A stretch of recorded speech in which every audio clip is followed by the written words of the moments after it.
Coucou les amis, bonjour, bonsoir, cela dépendra de l'heure que vous regardez cette vidéo.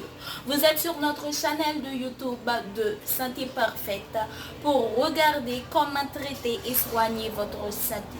Nous vous disons déjà merci de bien vouloir vous abonner avec notre chaîne de Santé Parfaite. Cliquez sur la cloche pour rester en contact et recevoir les nouveaux vidéos.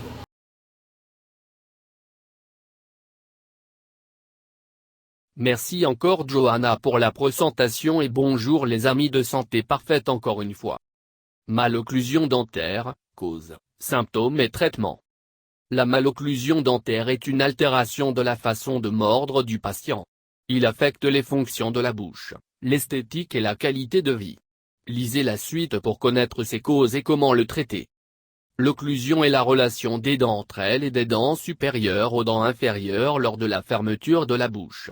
Lorsque cette corrélation des dents est altérée, nous sommes confrontés à une malocclusion dentaire. Les dents doivent être alignées dans votre arcade dentaire.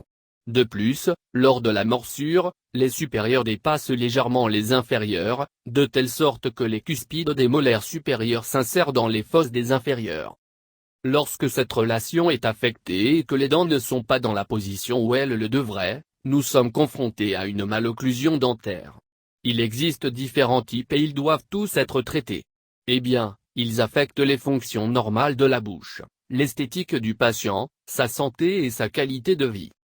Dans cet article, nous vous expliquons ces causes, les différents types et les traitements pour les corriger. Aussi ces complications et ce qui peut être fait pour les prévenir. Quelles sont les causes de la malocclusion dentaire? La malocclusion dentaire peut être due à plusieurs causes. Différents éléments peuvent être combinés, ce qui entraîne une mauvaise façon de mordre ou des dents dans une position modifiée. L'origine héréditaire est l'une des plus courantes. La taille des os, la position des éléments dans la voûte plantaire et la manière de mordre sont déterminés par la génétique. Ainsi, il est courant d'observer plusieurs membres d'une même famille avec les mêmes caractéristiques en bouche. Mais il existe également des facteurs externes qui agissent lors de la formation et de la croissance des os et de la période d'éruption dentaire. Son influence peut favoriser l'apparition de malocclusion dentaire. Habitudes dysfonctionnelles, les habitudes répétitives et impulsives qui s'installent chez les enfants sont des causes fréquentes de certaines malocclusions.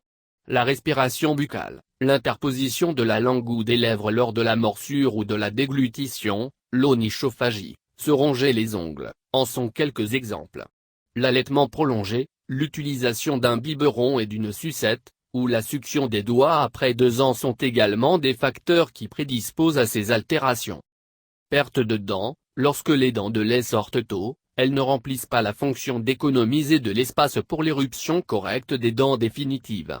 Cela génère un encombrement, une perte de relation occlusale et un mauvais positionnement des éléments permanents. La perte de dents définitive déstabilise également la morsure et la position des dents voisines et antagonistes.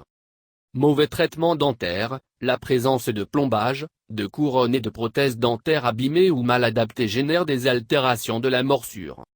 Autres conditions, tumeur de la bouche, fente labiale et palatine, traumatisme des mâchoires ou des dents avec des emplacements excessifs ou anormaux sont des conditions qui modifient la position des dents. Utilisation de la sucette causant une malocclusion dentaire. L'utilisation prolongée de la tétine et du biberon favorise la malposition des dents dans le futur. Symptômes liés à la malocclusion dentaire. La malocclusion dentaire peut être très évidente ou peu perceptible, et ne peut être perçue et diagnostiquée que par un dentiste. Des visites régulières chez le dentiste nous permettent de détecter ces problèmes à temps pour commencer à les traiter le plus rapidement possible. Mais il existe des signes et des symptômes associés à des altérations de la morsure qui indiquent la présence d'un problème. Comme nous l'avons déjà mentionné, les fonctions de la bouche telles que mâcher, manger et parler sont affectées, et la qualité de vie du patient est compromise. L'observation de dents manquantes, avec une position ou un alignement incorrect, ou une apparence étrange du visage, indique un problème d'occlusion. Il en va de même pour l'incapacité de fermer complètement la bouche ou le manque de contact de certaines dents lors de l'occlusion. Les personnes qui ont l'habitude de se mordre ou de sucer les lèvres ou les joues, qui respirent par la bouche, qui souffrent d'apnée et de ronflement en dormant peuvent avoir une malocclusion dentaire. Des symptômes tels que des bruits lors de l'ouverture et de la fermeture de la bouche, des étourdissements, des maux de tête et des douleurs lors de la mastication ou de l'alimentation sont également associés à ces altérations. La difficulté à prononcer certains phonèmes ou à parler correctement peut être due à une malocclusion dentaire. Type de malocclusion dentaire et leur diagnostic. La malocclusion dentaire est diagnostiquée par un dentiste par examen et autres méthodes complémentaires. L'utilisation de rayons X, de photographies et d'études sur des modèles de la bouche permet d'obtenir une image précise du problème du patient. Les malocclusions sont classées en différents types. Pour planifier le traitement, en outre, la gravité de celui-ci, la cause qui en est à l'origine et l'âge sont pris en compte. Il existe 3 classes principales de malocclusion dentaire et nous les expliquons ci-dessous. Classe 1. Dans ce type de malocclusion dentaire, les mâchoires supérieures et inférieures sont correctement liées l'une à l'autre. Mais ce sont les dents qui sont dans les mauvaises positions. Ainsi, un encombrement, des diastèmes ou des overbites peuvent être trouvés. Les 2 os maxillaires peuvent être trouvés dans une position normale par rapport au crâne. Mais il peut aussi arriver que les 2 soient en position postérieure ou qu'ils soient avancés, biprotrusion, par rapport à la tête. Classe 2. La malocclusion dentaire de classe 2 est caractérisée par le fait que la mâchoire supérieure est en position avancée par rapport à la mâchoire inférieure. Cela peut être dû au fait que la mâchoire rétractée et la mâchoire supérieure sont dans la bonne position ou parce que la mâchoire supérieure est en avant et la mâchoire inférieure dans la bonne position. La combinaison des 2 cas peut également se produire, dans laquelle la mâchoire supérieure est en saillie et la mâchoire inférieure est rétractée. L'apparence du patient est caractérisée par des dents supérieures très avancées. Il dépasse excessivement dans la fermeture buccale. Elle est associée à des habitudes telles que la respiration buccale, la succion des doigts et l'utilisation prolongée du biberon ou de la sucette. Classe 3. Dans cette malocclusion dentaire, la mâchoire fait saillie vers l'avant, ce qui s'appelle le prognatisme. C'est parce que la mâchoire inférieure est en avant de la mâchoire supérieure. Au niveau du squelette, il peut arriver que la mâchoire supérieure soit rétractée et la mâchoire inférieure en position normale, ou que la mâchoire supérieure soit située en position normale et la mandibule avancée. La combinaison des 2 peut également se produire, la mâchoire supérieure rétractée et la mâchoire inférieure avancée. Le traitement de cette malocclusion dentaire est le plus difficile, mais heureusement il est le moins fréquent. Le contrôle de la croissance mandibulaire dès le plus jeune âge améliore grandement le pronostic. Autre malocclusion dentaire. Plusieurs situations peuvent se produire dans l'une des classes mentionnées ci-dessus. Surpeuplement, c'est la superposition des éléments dentaires entre eux par manque de place. Les dents deviennent encombrées et affectent l'esthétique, la fonction et l'hygiène dentaire du patient. Cela augmente le risque de caries dentaires, de gingivite et de maladies parodontales. Diastème, c'est la séparation excessive entre les dents.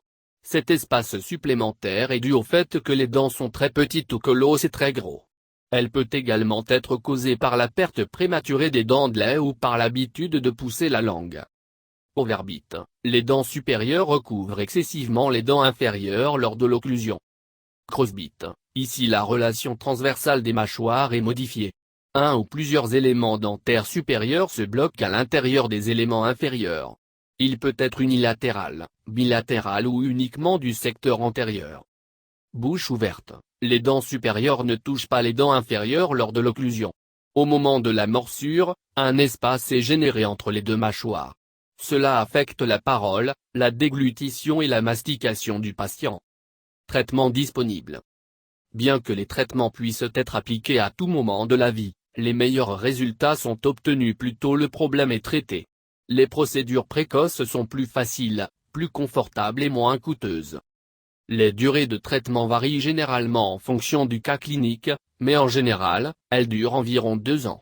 Il existe différentes alternatives pour traiter une malocclusion dentaire. Le choix de la thérapie appropriée dépend du type d'altération, de sa gravité, de la cause qui en est à l'origine, de l'âge du patient et de ses besoins et possibilités. L'orthodontiste peut suggérer certaines des approches suivantes. Orthopédie et orthodontie interceptive, ce sont des appareils amovibles utilisés en dentition provisoire et mixte. Ils guident la croissance osseuse et mobilisent également les dents. Orthodontie fixe avec braquette, elle est utilisée à la fin du remplacement dentaire, lorsque les dents définitives ont déjà émergé, mais elle est également efficace chez l'adulte. Ils peuvent déplacer les pièces dans n'importe quelle direction. Il existe des options dans divers matériaux, certaines avec de bons résultats esthétiques. Orthodontie invisible de type Invisalign, ce sont des plateaux transparents qui sont remplacés périodiquement. Ils remplissent la même fonction que les appareils fixes, mais ils sont plus esthétiques et le patient peut les mettre et les enlever lui-même. Réparation dentaire, les pièces malades et les restaurations médiocres doivent être traitées. Extraction de dents, le retrait de certaines dents peut être nécessaire lorsque l'espace est restreint. Chirurgie de la mâchoire, effectuée chez des patients adultes pour remodeler ou couper les os. Retenues, elles sont utilisées à la fin du traitement pour maintenir la nouvelle position des dents. Orthodontie pour traiter les malocclusions dentaires. L'orthodontie pour traiter les malocclusions dentaires consiste en un traitement qui admet diverses formes. Complications. Un traitement orthodontique pour corriger une malocclusion dentaire se traduira par une meilleure fonctionnalité et une meilleure apparence de la bouche. Mais au cours du processus, certaines complications doivent être prises en compte. Le plus gros problème qui apparaît généralement est la carie dentaire. Les appareils prédisposent à cette maladie en favorisant l'accumulation de plaques bactériennes et en compliquant l'hygiène. L'apparition de douleurs, d'inconfort et de difficultés à parler ou à mâcher sont également des problèmes qui peuvent se manifester lors de l'utilisation des appareils. Surtout au début du traitement et lors des ajustements. En général, le patient s'adapte à la situation et ils disparaissent après un certain temps. Les lésions des tissus mous sont une autre complication. Les fils et les arêtes vives de certains appareils peuvent endommager les muqueuses. L'utilisation de cire orthodontique pour les éviter est très importante. Prévention de la malocclusion dentaire. L'apparition d'une malocclusion dentaire à plusieurs reprises ne peut être évitée. Surtout dans les cas où l'origine est héréditaire. Mais l'action de facteurs externes a également des répercussions. C'est pourquoi la prise en compte de ces recommandations peut être utile pour réduire votre risque de troubles. Limitez l'utilisation de biberons, de sucettes et de tétés au doigt chez les enfants de plus de 2 ans. Consommez une alimentation variée, avec des textures différentes, qui garantit l'utilisation correcte des muscles du visage. Traitez les problèmes respiratoires, les allergies et les apnées qui prédisposent à la respiration buccale. Contrôlez et traitez le bruxisme. Maintenez une bouche saine, en prenant soin de l'hygiène bucco-dentaire, en utilisant du fluor et en évitant les aliments à haute teneur en sucre. Cela évite les pathologies pouvant entraîner une perte prématurée des dents. Conservez l'espace laissé par les dents perdues. Les mainteneurs d'espace sont utilisés sur les enfants jusqu'à ce que les pièces permanentes éclatent. Dans le cas des adultes, la bouche doit être réhabilitée avec un certain type de prothèse ou d'implant. Visitez le dentiste régulièrement, tous les 6 mois, pour détecter rapidement tout problème buccal. Visite régulière pour un diagnostic précoce. Une malocclusion dentaire n'affecte pas seulement les structures et les fonctions de la bouche. De plus, elle altère l'apparence de la personne, sa qualité de vie et peut même générer des problèmes de sécurité et d'estime de soi. Heureusement, ils ont une solution et les résultats obtenus avec les traitements disponibles sont satisfaisants. Les premières approches, dans l'enfance, lorsque l'os est encore en formation, sont idéales. Eh bien, à ce stade, ils sont plus rapides, plus confortables et moins chers. Cependant, il existe également des options efficaces pour les adultes. Aller fréquemment chez le dentiste est la clé pour détecter et traiter ces altérations le plus rapidement possible. Merci de regarder les vidéos et n'oubliez pas de s'abonner avec nous, partager, commenter. Et cliquez sur la cloche pour recevoir les nouveaux vidéos situées et nous avons beaucoup de surprises. À notre chaîne de Santé Parfait, nous vous aimons beaucoup et nous serons toujours là pour vous. Bonne journée dans le nom du Seigneur Tout-Puissant. Santé Parfaite vous souhaite bonne chance, à la prochaine. Merci d'avoir regardé les vidéos. Et encore une fois, n'oubliez pas de vous abonner en cliquant sur la cloche pour rester en contact et recevoir les nouveaux vidéos et surtout les surprises de CD Parfaite. Nous vous aimons beaucoup et nous sommes là pour vous plaire, vous satisfaire. Ne l'oubliez surtout pas. Donc, nous vous disons à la prochaine et bonne journée avec CD Parfaite. Que le Dieu Tout-Puissant vous bénisse. Merci. Mouah.